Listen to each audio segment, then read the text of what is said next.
Warning: our YouTube channel and its videos may contain scenes, language, and content that may not be appropriate for all audiences.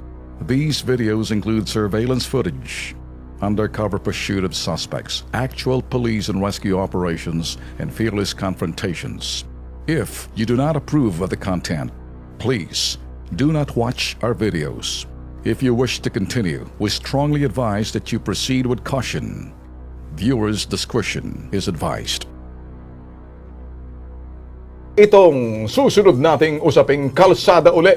Ngayon naman sa Cavite, reklamo ng mga residente ng Sitio Bihia, Barangay Calibuyo, Tansa, Cavite, ang lubak-lubak na maputik lalo na kapag umuulan at putol-putol na kalsada patungo ng kanilang lugar.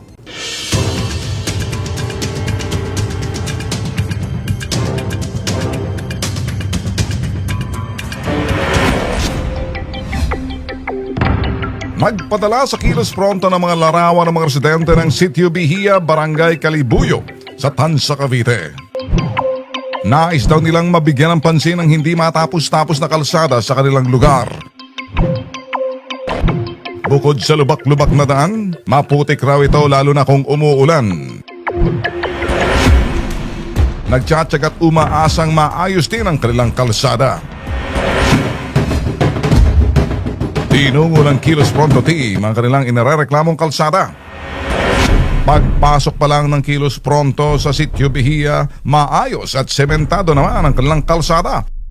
Pero napansin namin may ilang bahagi ng kalsada na hindi pa rin natatapos sementohan. At nang umabot kami sa dulo ng daan, makikita na sementado naman.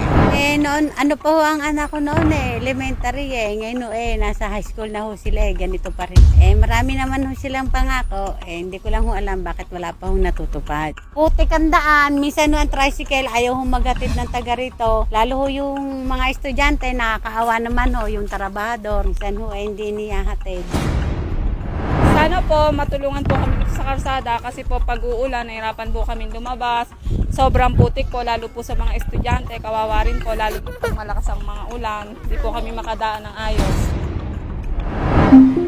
Ayon kay Mang Fernando, isa sa matagal nang naninirahan sa Sitio Bihia, maraming politiko raw na nangakong tutulungan silang ipagawa ang kanilang daan pero wala pa rin daw nakakarating sa kanilang lugar. Marami, kung sino-sinong tao na. Kaso nyo walang nadating, hindi naman mga kilala namin. Kaya kami nag-iintay na lang ng kung saan para magawa to.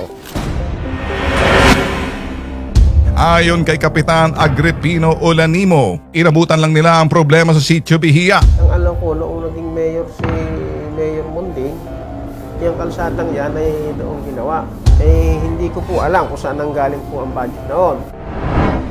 Kulang daw sa pondo ang kanilang barangay kaya hindi nila maipasemento ang daan. Ilang beses na rin daw nilang inilapit sa lokal ng pamahalaan ng Tansa, Cavite ang problema ng mga residente sa Sitio Bihia pero walang nangyayari. Wala po akong masabi sa kanila, kundi yun nga, hintayin nyo na lang at yan naman hindi ako nagpapabaya sa paglakad. Mayayari yan. At yan ay idulog ko na nga sa ating mahal na congressman.